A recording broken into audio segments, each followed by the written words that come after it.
and they tell you exactly, or they ask you to do something very specific. And so just looking at the question gives you a very clear guide as to where to go with it.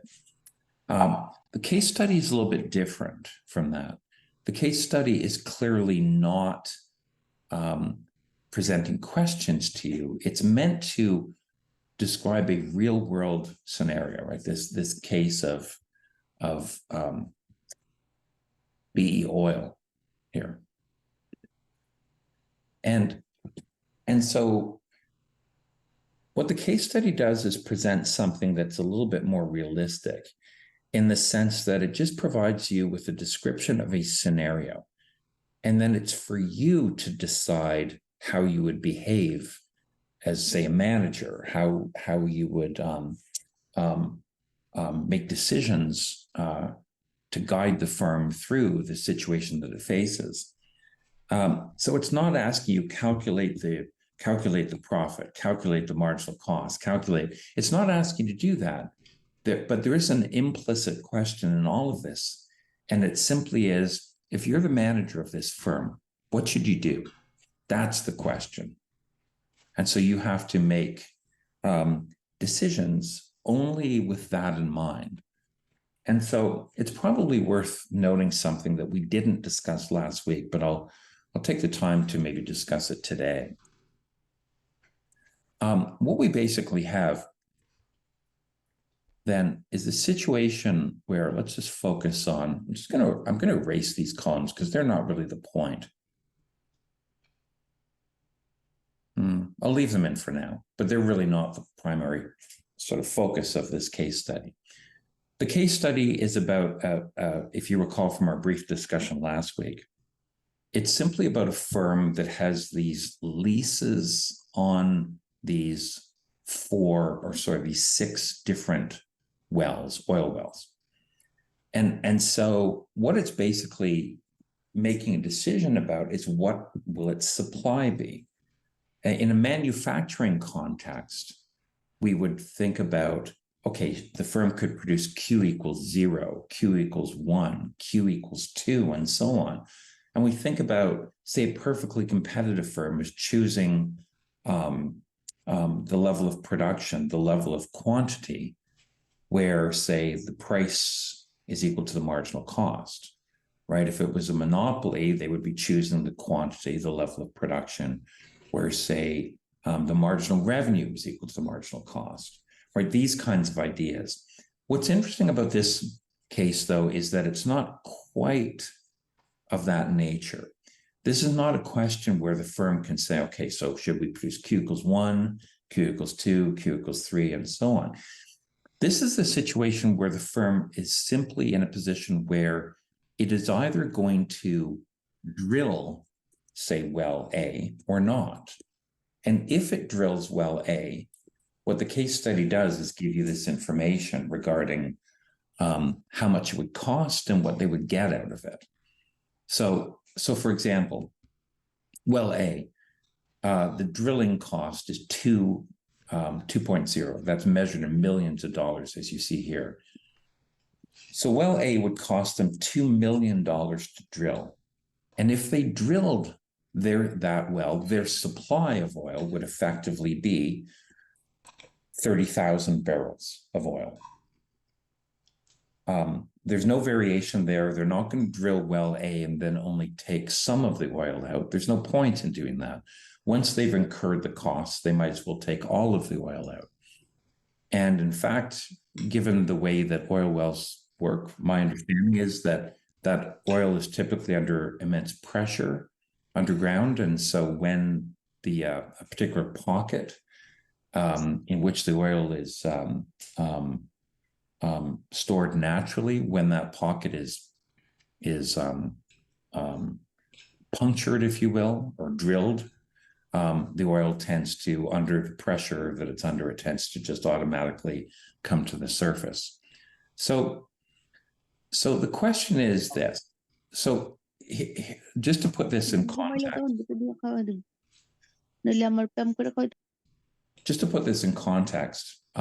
let me ask you to make a simple calculation. If they spend $2 million to extract 30,000 barrels of oil, how much does each barrel of oil cost?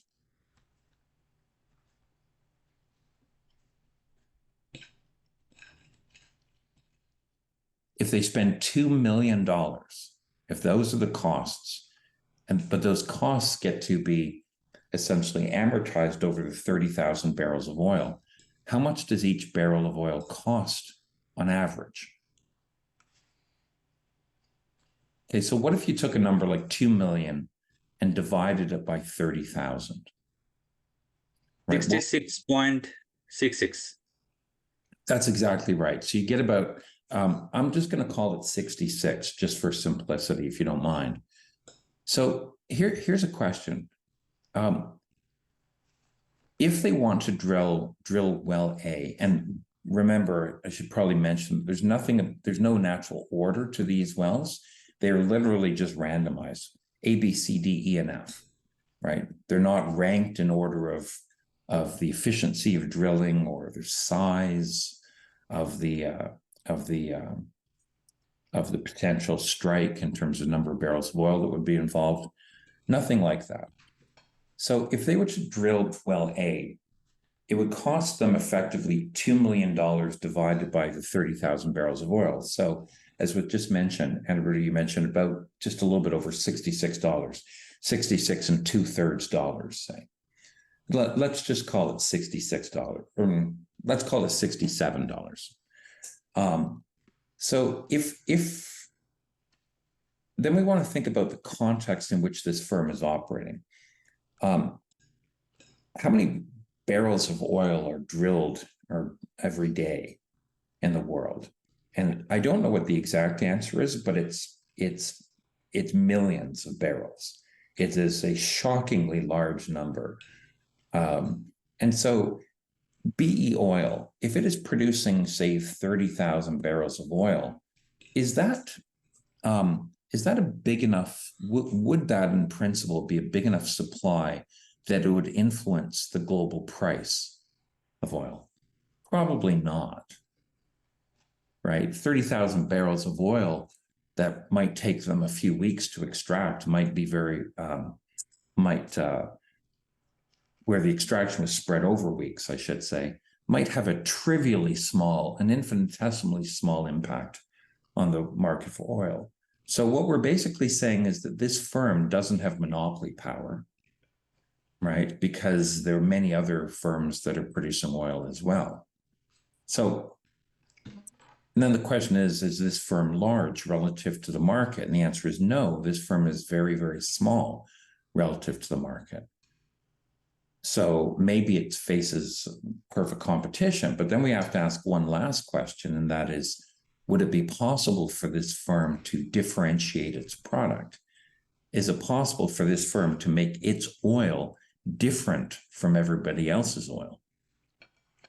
Could it be a monopolistically competitive firm? And the answer really is no. It's not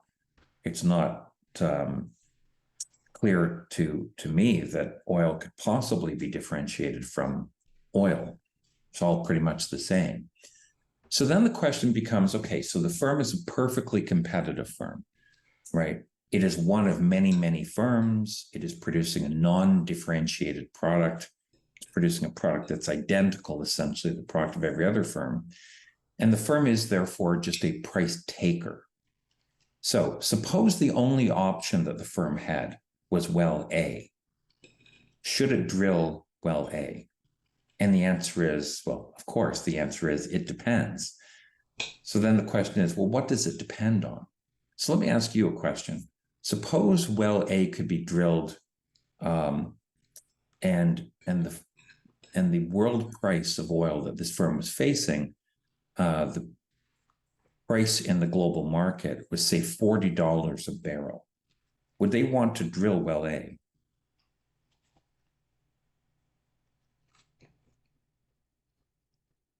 If it costs them $67 to extract the oil, and they could sell it for $40 a barrel, would they want to do that? No. They're going to lose money. Okay, what if they could sell it for $50 a barrel? Still below the cost. What about $60 a barrel? Still below the cost. What if it's $70 a barrel? $3 profit. Okay, so the idea then is that at a low price, they might not be willing to supply, but ultimately there would be a price that would be high enough that the firm would say, you know what? Yeah, let's drill this. Okay, so let me just ask you just a couple more questions briefly. What about drilling well B? That would cost them $6 million to drill. Probably a relevant thing to think about would be, why would this one cost so much more to drill than well A? Because the quantity of barrel is more. Not necessarily. All they have to do is drill down, and once they reach the pocket of oil, the oil just comes streaming up. But the cost per barrel is lower here, 54.54. Okay, but why would it cost them more to drill?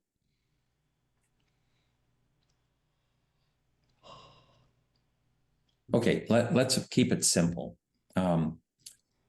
Maybe the well B, maybe that pocket of 110,000 barrels of oil that they could reach, maybe it is simply deeper in the ground. That's one very simple way of thinking about why it would cost $6 million to drill well B, but only $2 million to drill well A. The 110,000 barrels are simply deeper in the ground, right? That's an easy way to think about it. Or maybe the ground it takes more time.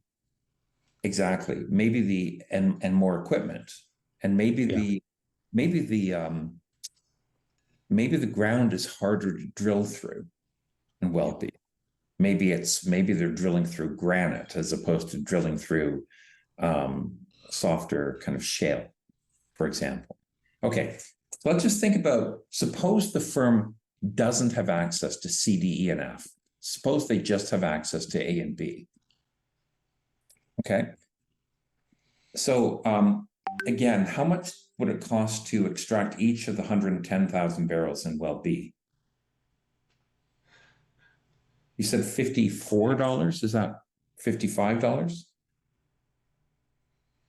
Yes. Okay. Okay, so here's a question. Suppose the firm can drill well A and B.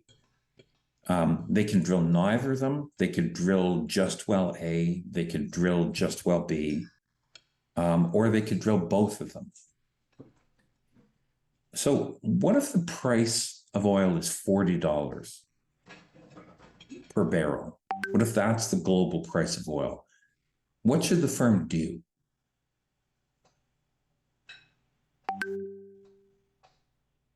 I don't think firm would do drilling at this moment because the price is lower than the cost. That's right. To extract oil from well A, it's going to cost about $67 a barrel. To extract oil from well B, it's going to cost about $55 a barrel. Okay. That's correct. So if the price of oil is $40 a barrel, they don't want to drill either of these. They'd lose money on both. It's not economical. It's not economically viable. It's not profitable, right, to spend $66 or $67 extracting a barrel of oil that you can only sell for $40. It's not economically viable to spend $55 a barrel extracting oil that can only be sold for $40. So simple question. If the price were $40 per barrel, what would the firm's supply of oil be?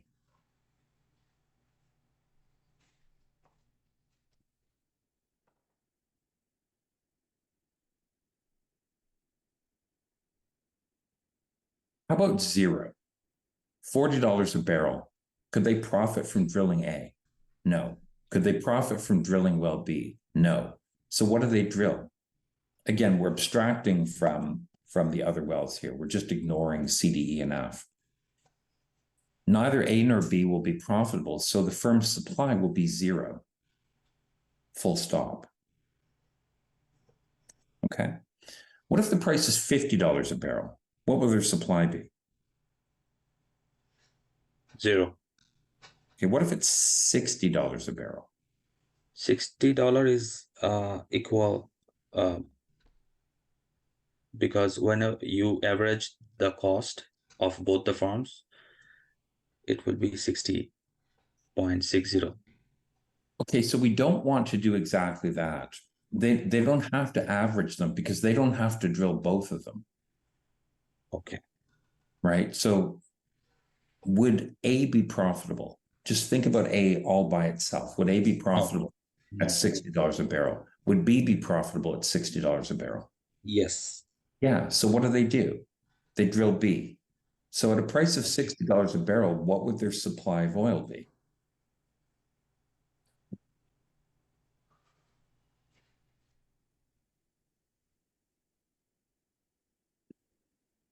It's this. If they drill well B, that is their supply. When they drill well B, they extract 110,000 barrels of oil. And what do they do with it? They put that onto the market to sell it. That becomes their supply. Okay, so what if oil was, say, $62 a barrel? What would their supply be?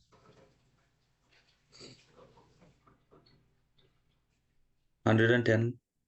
Okay. What if it was $65 a barrel? What would their supply be? Same. Okay. What if it was, say, $70 a barrel? What would their supply be? 140. That's right. That's how you want to think about this problem, right?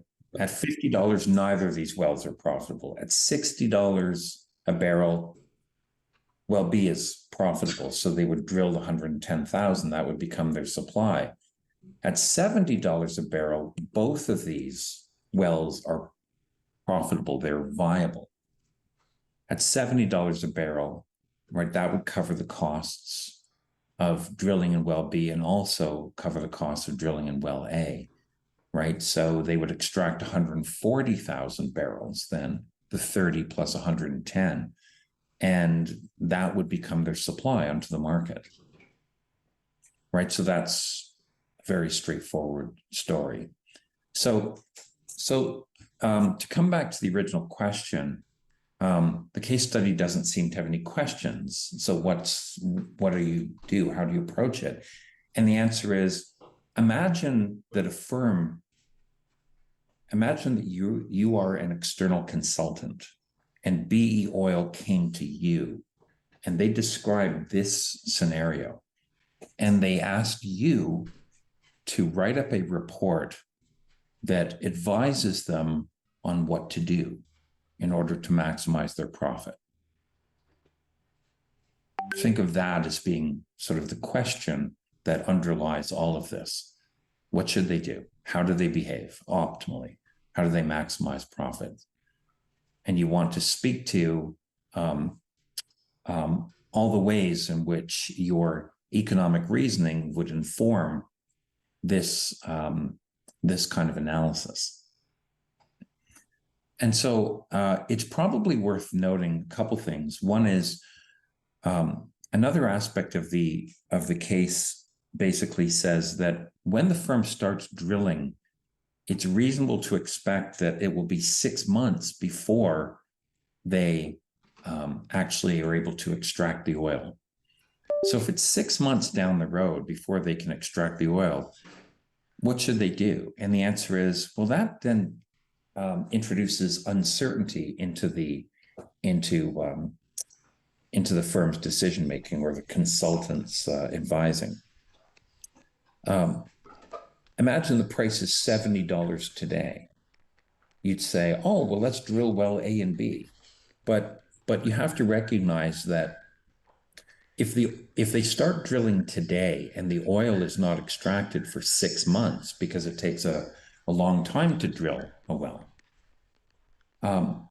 then how should the firm behave while the price might be $70 a barrel today, they don't know what the price is going to be 6 months from now when they would actually extract the oil and put it onto the market.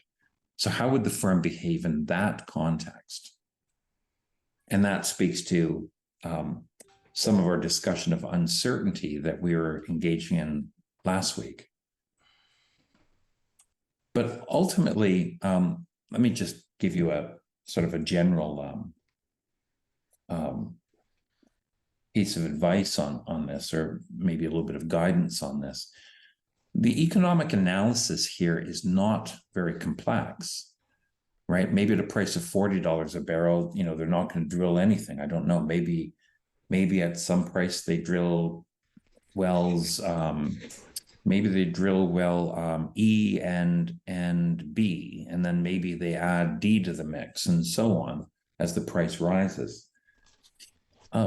That's not very complex.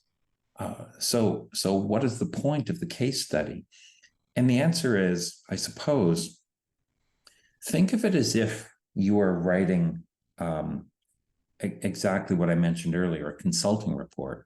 So your goal is to engage in a little bit of analysis, not very complex analysis in this case, but ultimately it is to make recommendations and then make it as clear as possible where those recommendations have come from. Think of this as if this is not an exercise in really in-depth economic analysis. There's a little bit of economic analysis, but not a great deal. Think of it primarily as an opportunity for you to engage in professional writing. Your goal is to write up a case study as clearly as you possibly can, reaching some or meeting some kind of professional standards. You want to imagine that you actually are a consultant and you are preparing a report for one of your clients, BE Oil, and you are wanting to not only make recommendations, but convince them that these are the right recommendations, convince them that you know what you're talking about, that you've thought about this very carefully. You want to make those recommendations, the whole write-up, as clear as possible. And also keep in mind that you're a consultant, you're submitting consulting reports, say to BE Oil, and maybe you're sending it to the CEO of BE Oil. And think of it as if you recognize that the CEO is busy. The CEO doesn't have a lot of time. So you want to not only be clear, but you want to be as brief as you possibly can be. You don't want to be so brief that you don't make all the points that you want to make. You don't want to have it so short that your recommendations are not fully explained or justified. But you do want to make sure that you don't start drifting towards a point where the report is so long that someone starts reading it and they fall asleep when they're reading it before they get to the good parts, before they get to the core of the recommendations and the technical kind of reasoning behind reaching those recommendations.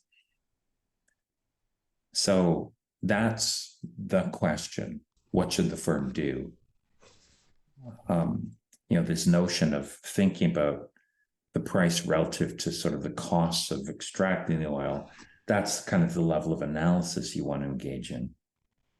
And then you want to ultimately write it up in a way that's perfectly clear and concise.